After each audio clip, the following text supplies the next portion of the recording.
You are now listening to the Going North podcast with your host, author and speaker, Dom Brightman.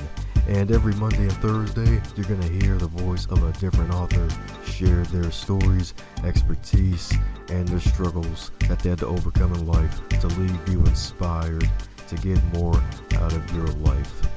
Be sure to not only listen to this episode, but share with others, connect with the authors, and always advance others to advance yourself. Now let's get on with the show.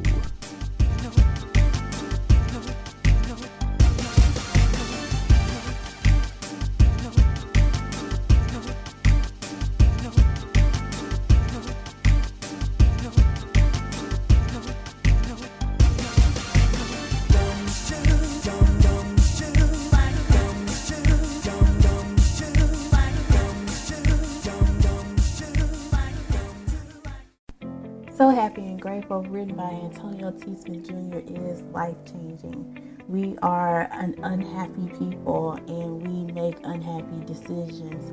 But he teaches us that if we take on the responsibility of our happiness, if we look at happiness and gratitude as our duty, as our responsibility, as our birthright, we can't help but to have a prosperous life.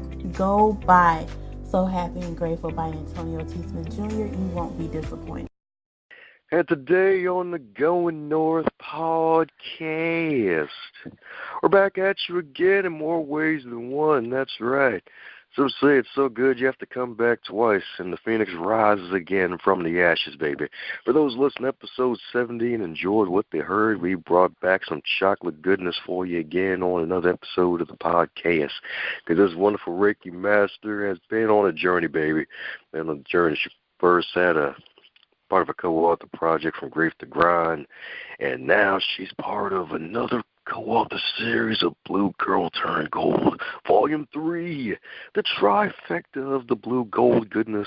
And shout out to the wonderful, marvelous Maisha Collins for being an awesome person who is also an award-winning advocate, because she gets to do some awesome stuff. And then speaking of awesome ladies, we got the awesome Phoenix J. Mariah back here on the Go North podcast. How you feeling, buddy? Good morning. How are you? I'm feeling awesome. And like you said, thank you, Maisha, for the opportunity to once again be in the anthology of Blue Girl Turn Gold, Volume 3. I'm also in Volume 2. And to you, Don, for having me on again. I missed you. Oh, yeah, that's right. Missed you, too. We should have been on each other like some neck bones by now, but it's all good. Let me stop. I know, right? We're always that's the thing. We're always in each other's inboxes. And about 3 months later, we're like, oh, yeah, we answered the question that we had like 3 months ago. So, but that's okay. That's fine. We're going to do better in 2019. That's right. We're going to do better and not butter. That's right. Yeah.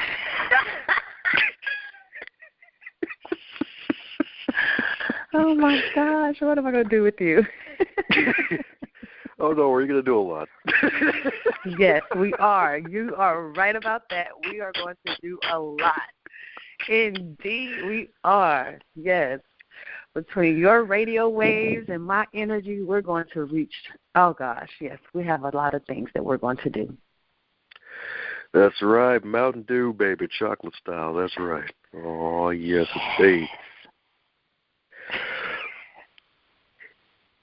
So how's it been since the last time we talked? You're back at it again, writing still, not being a one-trick pony. How's it feel? Wow. It's amazing, actually, to know that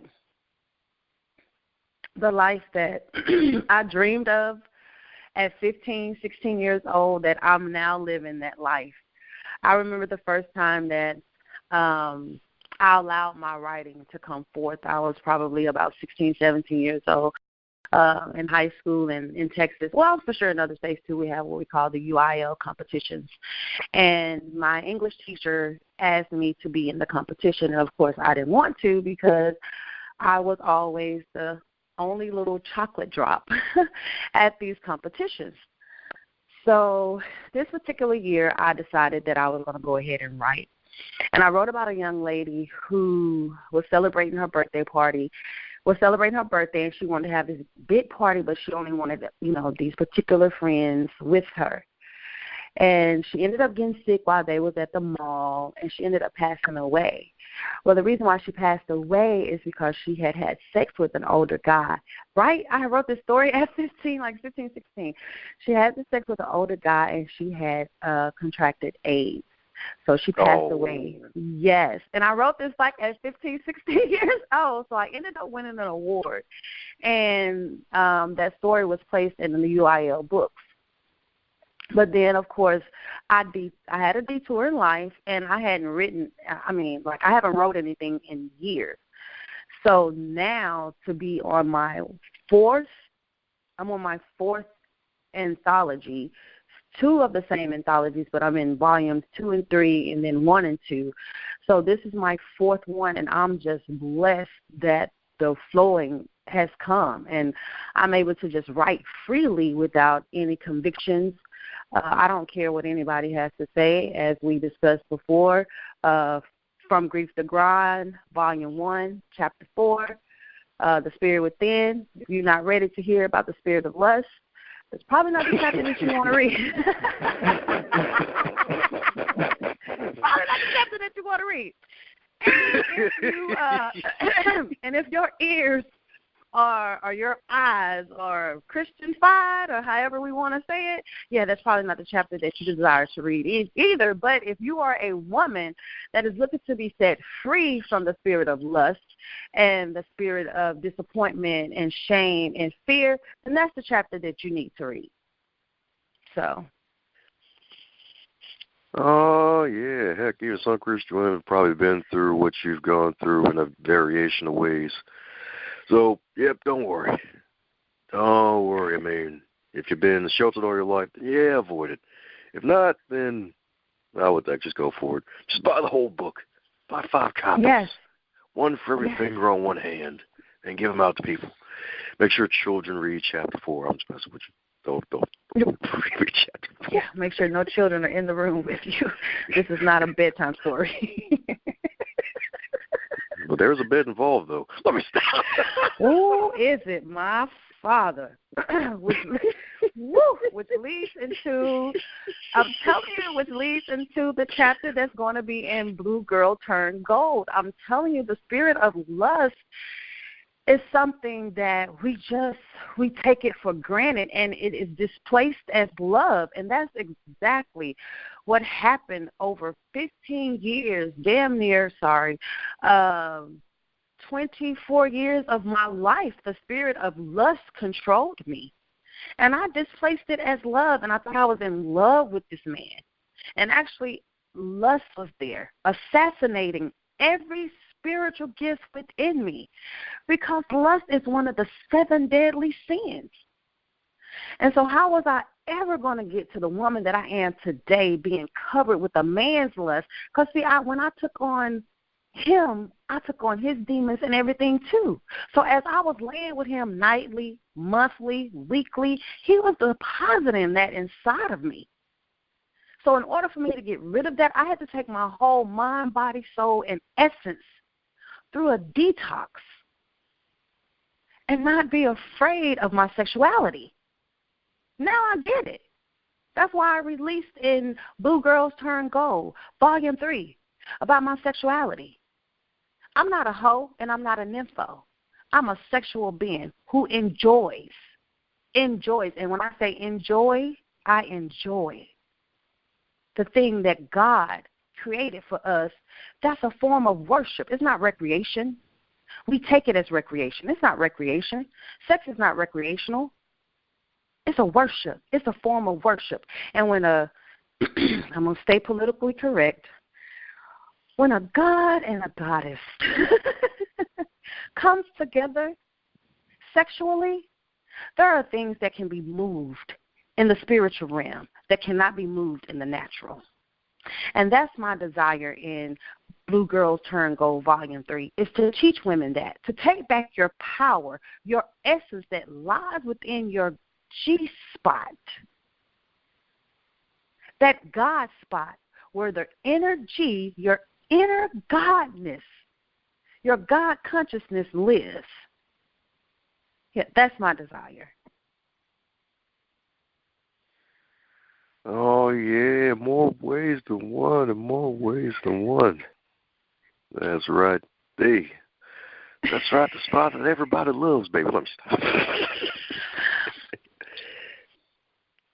Oh, no, because I guess it kind of way goes with life, too. I mean, the G-spot of life, too. It's like you got to have that G-spot in your life, too. Not just in the sexual one, but also in your life, a place where you're actually comfortable in expressing your inner power and showing it off to others without fear. So it's really great that you're becoming more comfortable with that, because there's a lot of folks out there doing different things with different messages, and it's like, hey, at least you're out there trying to get a piece of the pie too, and let some folks know it's like, hey, my fellow tribe, my fellow ladies, you can do it. I believe in you. The Phoenix believes in you. Yes, and I'm sitting here and I was looking for my copy that I had of chapter 3, because I was going to read just a small insert of it, but I cannot even find it. But I know there was a portion where I had made a statement where I desired an orgasm more than I desired a relationship.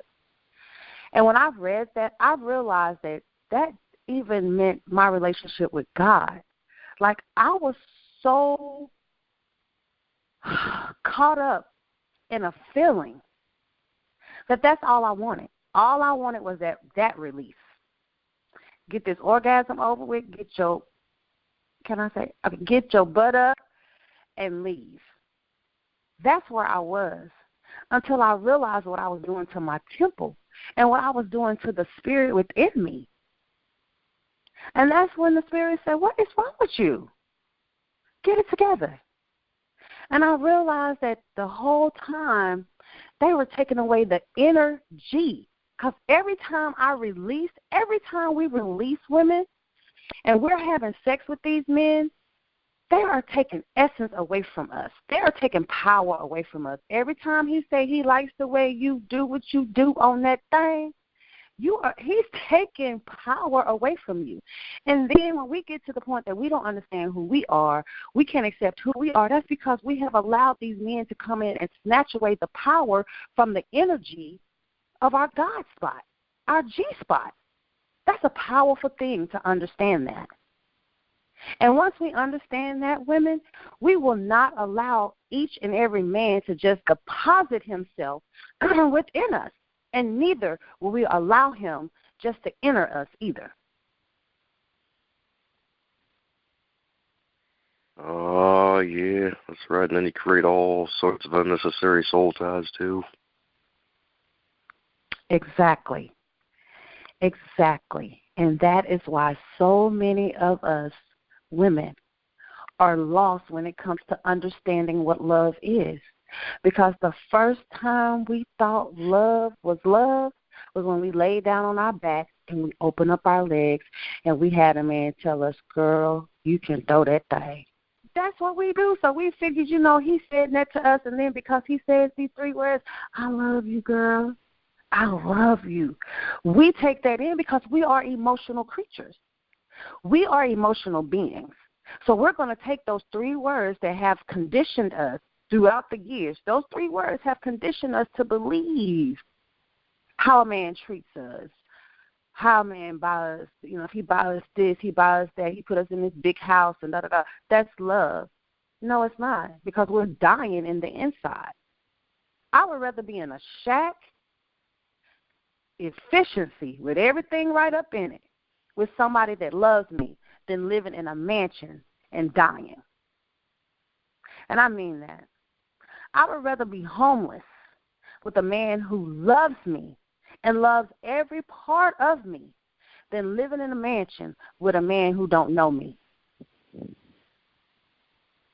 And so many of us are in that position today.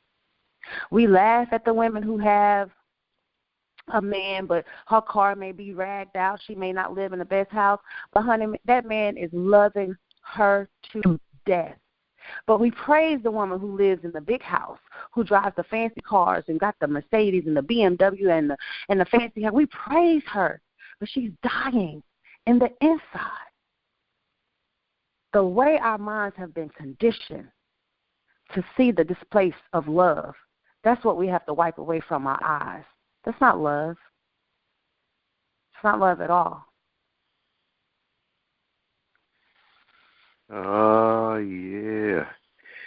Yeah, it's funny you say that. It's like you'd rather be with a man who may not have as much as the man with the actual material possessions, because it's like you already been through that. You could actually speak as a person who went through that, going through the military and everything else, and just going through the pain of that. So it's really interesting point, because most folks would be like, oh, girl, you lying. You know you want a Lexus and you want all these freaking jewels around your neck and your wrist looking like Don King, or should I say Donette King, and being fabulous all day. Yeah. Oh, yeah. Rochelle, oh, she loved that life. She loved it. She sacrificed for it. Her whole self. She lost her whole self in that lifestyle. The cars, the money, the acknowledgments. But when Rochelle looked back, that's my government name for those that are listening, like, who the hell is Rochelle? That's my government name for those. That's my government name, y'all. So they were like, is there somebody else on this interview? So, yeah, Rochelle. Let me stop. Yeah, there's a threesome going on here. But she loved that. But she lost herself. She was Sarah Richardson's wife and Corinne, Shay, and Dre's mom. That was it. Where was her identity? Her identity was wrapped up in 4 other people. Sarah Richardson's wife, Corinne, Shay, and Dre's mom. Yeah. It wasn't until she realized that none of that mattered. None of that matters if I don't know who I am.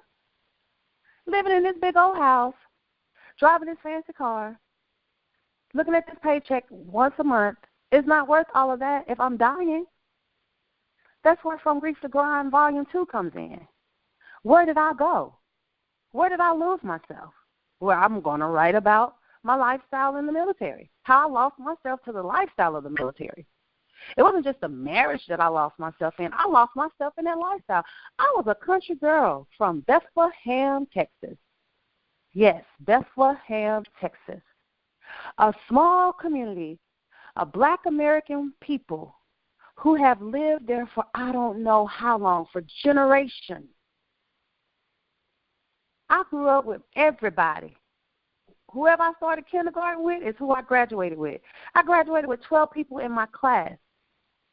People laughed because I said I was number 4. They was like, well, you only had 12 people. But it was a GPA that got me 4th. You know what I mean? But people laughed at me about that. Oh, you. But look at me now. Look at where God has brought me to. That small little girl from the country had a dream. I have a dream of sitting on Oprah's couch. I'm going to get there. I have a dream of talking to Ayala. I'm going to get there.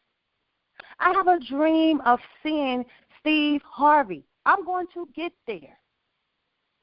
But I'm getting there off of the little country girl's dreams of making it out of that world. Yeah. Yep. So to make this dream come true, just needs you to go ahead and write, get one of those hello, my name is, put Oprah's name on it, and then put it on a random couch in a furniture store and then just sit on it. There you go. That's part 1 of the dream. Yep. Mm-hmm. Yeah. I was best with you. Don't do that.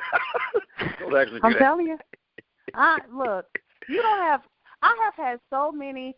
I have had so many conversations with Oprah in my mind. There are so many questions that I have for her. When you hear her story and you think about what she's been through and where she is today. I told my kids, my children that are now young adults, when they were younger, I said, my worth is more than Oprah's. And they used to laugh. Mama, what are you talking about? You don't know that. You're not. My son is 25. And I said, son, do you believe me when I say that my worth is more than Oprah's? He said, you damn right, Mama, I do. He said, because I see it. He said, I didn't see it then because I was only listening to you talk. He said, I was just listening to the words. I couldn't really see what you were saying. He said, but now, Mama, I see. He said, your worth has always been more than Oprah's. She paved the way for you. I said, you don't think she did? You don't think she did? It wouldn't be her purpose. What is purpose without bringing somebody else with you? It's not worth it. My purpose here is not worth it if I'm not bringing other women with me on this journey of healing, rebirthing, restoring. It wouldn't be worth it. If I was on this journey by myself, it would be a lonely journey. Oh, my gosh. I would have 100 personalities if I was on this journey by myself. Like Rochelle, we got Phoenix. All right, yeah. Let's forget about. We got Sheila over here. Yeah, Sheila. She the crazy one though. But we got Margaret over here. Oh man, and then we got LaQuanda. Oh, LaQuanda now. Now you think Sheila's bad? Wait till you meet LaQuanda. And then. And I'm sure there's got to be a man up in there. Yeah. Yeah, I'm sure there's got to be a man up in there somewhere. Yep, one man in there with the harem. That's right. The harem of another person. Oh, stop. Yes. Yes. What you mean? I got to have a man up in there with all them women. I got to have one male personality up in there. Jimmy, John, Paul, Tyrone, all of them have to be up in there for 100. I'm telling you. And that's what drives us. Yeah, that's what drives us into that part that we break is when we believe that we're on this journey by ourselves, and we're not. God didn't create anybody to be a superman or a superwoman. He only created us to walk in purpose. And walk in purpose covered with his love, that's the best. When I say that is the best armor to have on, is to be encased in God's love. Nothing can penetrate God's love but God's love. The evil can't touch God's love because God's love overshadows. So when you walk like that, man, please. So, yeah, I talk about myself in third person. I speak about certain things because I understand. God was 3. Why can't I be? That's my thing for 2019. God was 3. Why can't I be? And it rhymes. It did, didn't it? Yeah. It sure did.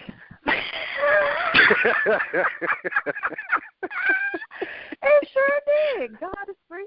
That's a song. I'm going to have to get a beat. God is 3. Why can't I be? Hey, God is 3. Why can't I be? Hey, God is 3. Why can't I be? See, you got me started. That's right. Yeah. We just need some backup dancers wearing bumblebee suits in the background, too, so that way, the whole bee thing. Hey, I don't want to hop on Beyonce now. People, I get the bee out there. I ain't trying to take her bee out. Honey, please don't come after me. Anything that represents beehive, folks come out of the woodworks on you. Beyonce, just give them honey. They'll be all right. You know what I mean, Beyonce? I'm not trying to stop on your path, okay? I am standing over here with mine. Oh, no, invite her over. I can snag her for the podcast. Oh, stop. You know what? I would love to talk to her, too. I am not afraid. I would love to sit down and speak with her and Jay-Z, too. I would love to. Why? They are human, just like me. They are a spiritual being having a human experience just like me. Their experience they just stepped into time before I did. That's all. They had parents who understood their gifts and cultivated their gifts. That's why they are where they are in time, because they're with their time. That's why. Now that I've caught up with my time, I'm going to step out in time. So that's all. I've learned through through revelation and time with God, we as people, we place others on pedestals. And we give them titles like celebrities and different things like that because there has to be a class and a difference of statuses. That's a system that has been created to keep us separated. When truly we're all equal. There's no separation between me and Beyonce. She was from Houston. That's 2.5 hours from where I am right now. That little dance that she was doing, that that was from 19. She got that from a high school dance when she was in middle school. Probably wasn't even supposed to be there. That's like one of the little rump shaker dances that we used to do all the time down here in Texas. Turn around, like some of that stuff. She ain't just come up with that herself. She seen that at a high school somewhere. She wasn't supposed to be probably at a dance. That's right. Without the weed either. You know what I mean? She's from Houston. It's right down the street, 2.5 hours. She just stepped into her purpose with time when she needed to. And so it propelled her to where she is today because she stepped into her power. That's why. We thought it was crazy when she started calling herself Sasha Fierce. And everybody, ooh, I can see it. Ooh, she transitioned. I can see it on her face. I mean, everybody was just looking for everything. Ooh, her eyebrow, one of them went up higher than the other one. Ooh, her eye blinked 3 times. You know what I mean? Like oh, my God. Like, that's the Church of Beyonce for you. Yeah. Like, that's what the Church of Bay, Yes, and now they got the Church of Bay. All of that. Like, they go in there, listen to her music. I mean, they worship this lady. I'm not saying I want anything that extreme. That is just far extreme for me. But I understand the realm of which she's in. See, when you are spiritual and you understand spiritual things, you understand spiritual realms. The realms. Like, yeah, you understand it. So I'm not hating on her at all. I'm not, because she's operating in her power. I can't fault her for that. All I'm saying is for all of those that continue to run behind Beyonce, tap into your power. Just running behind whoever your celebrity is, tap into your power, because the same thing that they have, you can have too. It's never too late to step with time. It's never too late. Time it's infinity and beyond. It's indefinite. Time just keeps going. And the only way we can understand time is that we even broke it down into 24 hours, 12 months, 365 days. Other than that, we wouldn't know what time it was if we didn't have that system in place. So who said? Yeah. So who said it's not your time? I didn't believe last year. We're talking March 2007, 18. When I was writing that, 17, 18, I can't remember when I was writing the book. 17, I don't know. That just lets you know how in space I've been. Because my hand has been to the plow. So when I started writing From Grief to Grind, that first chapter, man, please, did I really think that I was going to be here a year later? I released 2 books in 2 years. 2 books in 1 year. 2 books in 1 year. I'm a nobody. A nobody who tapped into somebody, and now he's making me. He's making me. And I'm creating the path along the way.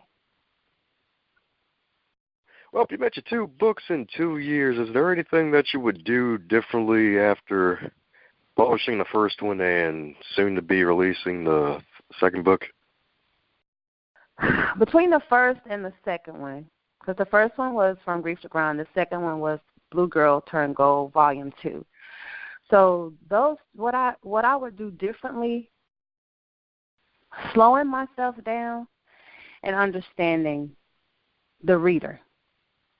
and understanding the message that I am portraying to the reader. Making sure that I'm bringing the reader into my world for 1,500 words or 3,000 words. You know what I mean? For 5 minutes, 10 minutes, however long it takes them to read that chapter, I'm bringing them into my world. So what I would do different is to make sure that I write for the reader and not write for me. That's what I would do different, just to make sure that I write for the reader and not write for me. And that's hard being a writer, because you want to say what you want to say. But then you have to realize what you're saying can either hurt, harm, or endanger someone. You take you out of it and you replace it with the readers. And then you understand that everything you do is to help to rebuild, restore, and for someone to regain themselves. You change it. You change your attitude. You change your mindset. And so that's what I really had to do. Interesting indeed. Interesting indeed. So right for the reader. That's right. Right for the reader indeed. And not even left either. That's what I'm talking about. It has been a journey. It really has. I'm sitting at my table now in a house as a writer, a business owner, a motivational speaker, a Reiki master, a mother, a sister, a best friend. I'm sitting here with all those hats on. And for once in my life, with all of those hats on, I feel peace. I'm grateful. I'm so grateful that God has given this gift to me to share with other women, and that women have it, and men, because you read the chapter, and for men to accept his gift that's within me. That's the only way that Phoenix is able to fly the way she flies. And if you know, a phoenix flies alone. That's hard for me to have to fly alone, only because of the magnitude, because my flames. Everyone can't be around my flames because I'm inflamed. A phoenix is inflamed with fire once she is rebirthed. And she's inflamed for years, 5,000. Can you imagine? 5,000 years. She's inflamed until it's time for her to pass on her gift to another phoenix. 5,000-year-old cougar, huh? Let me stop. I know, right? Out here from these little young. What you mean? Like, you know, like, well, I know you before, boy. Don't even worry about it. We met when you was in 2. When you was 2, don't worry about it. We met a long time ago. Why you so familiar? Boy, don't even worry about it. Don't even worry about it. I met your granddaddy, your great-great-great-granddaddy years ago, boy. Don't even worry about it.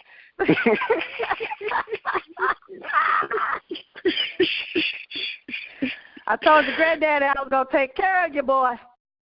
Yeah.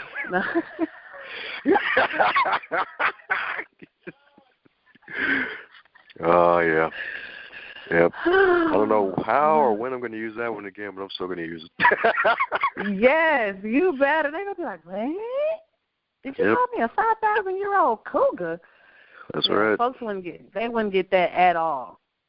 Nope. Yeah. Well, it's like, 1, how she's still alive, and 2, she's still 5,000 years. Man, what are her beauty secrets? Hi. I know, right? It's kind of like, what is it? I always get the name wrong. Boss Baby or Baby Boss? What is it? Boss Baby, Baby Boss, whatever it is. A little movie where the kids come down from Baby Co. and all that kind of stuff.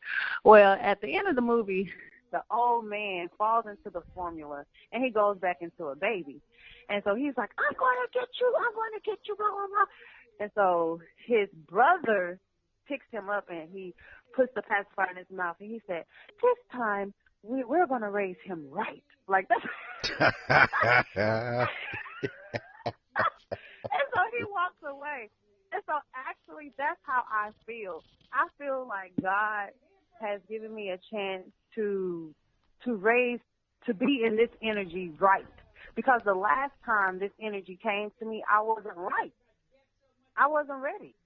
I ran from this energy. I was like, that ain't what I want to do. What you mean? No, sir. Not today. And I suffered for running. So now that I'm running with him, it's like, come on. It's like I'm almost running ahead of God, that I have to slow myself down because I'm so ready to do now. I'm ready. So I just had to, you're right. I don't know how old I am.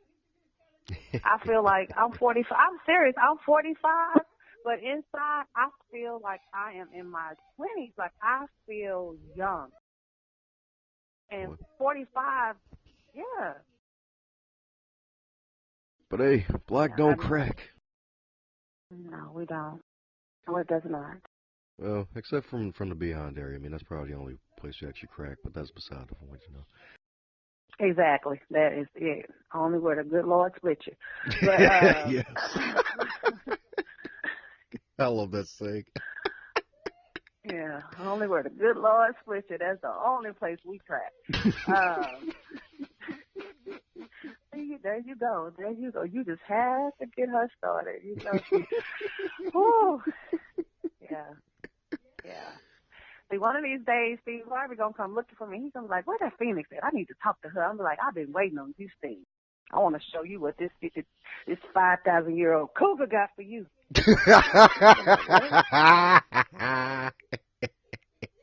He's gonna be like, "What'd she say?" That's where we could use it at. We could use it on Steve Harvey. And she's gonna be like, 5,000-year-old cougar. This woman Medusa. I'm like, you don't see my snake? You don't see him on my head? I'm Medusa, baby. I'm back in this form as a chocolate Medusa, baby. You don't see these locks on my head? No, I'm playing. Let me stop. Because like, I knew it. Phoenix is evil. I knew it. She's talking about she's Medusa.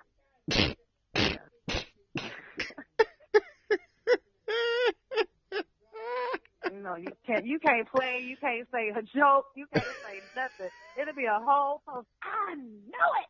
Ooh, the Bible said that anyone who talks about the snake upon our head is now the name. Yeah, oh, Father, it'll be a whole post with my name on it. I done got snakes all from the head.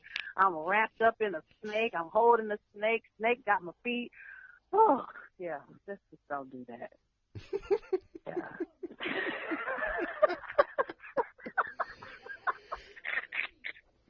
Oh, yeah. Oh, we need to stop. We need to stop. But it's true. It's true, though. Okay, I'm back. Oh, no, I just had to bring you back for part 3. So, coming down the pike here for a question, probably going to initiate this with the returning guest and that is, probably, what skill have you picked up since publishing the book and that you sharpened and that you would probably encourage other authors to pick up and sharpen when they publish their work? Communication and writing skills. I would suggest to sharpen those two things, your writing and communication skills.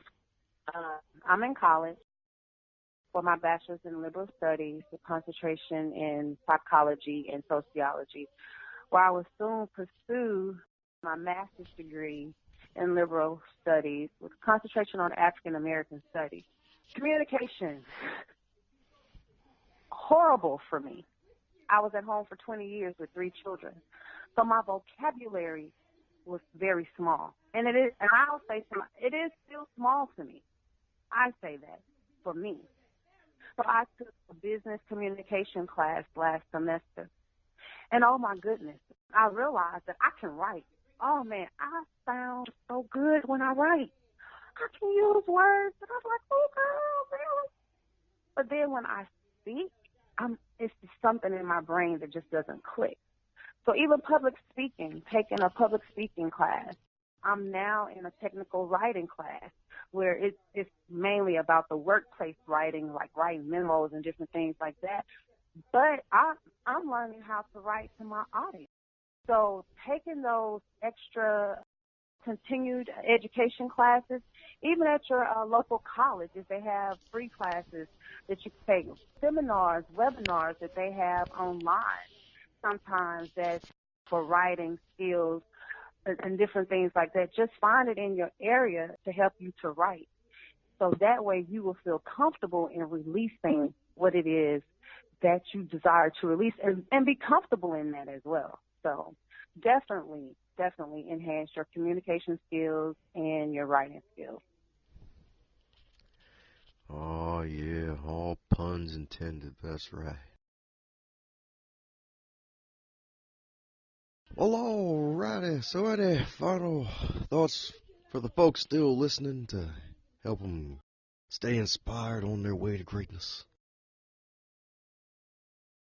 First of all, thank you for tuning in to hear once again the adventures of Phoenix. And the best thing is just to be you, to be your own uniqueness and not be afraid of your uniqueness.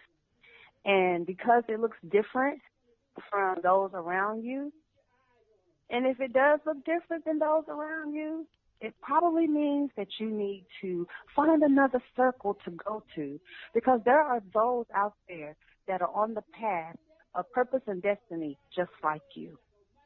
And if you're in a circle of people and you're the smartest person and they're always coming for you and they're always calling you and they're getting energy from you, then you might need to change your circle, because they are leeches and they're taking everything from you and you're not able to soar to the position of excellence that you need to be. So position yourself for your greatness by removing and eliminating those things that no longer serve you. That's the way to get to your purpose, your destiny, and your greatness. It's just eliminate those things that no longer serve you and position yourself to be served. How's it going, you super special, awesome human? Since you made it to the end of this episode, it looks like you really enjoyed yourself. Since you enjoyed this episode, be sure to share it with at least 3 people in your network and tell them what you really liked about this episode. Heck, even shoot myself or the guests an email and let them know what you liked most about this interview, so that way they can stay inspired to keep pushing out great work.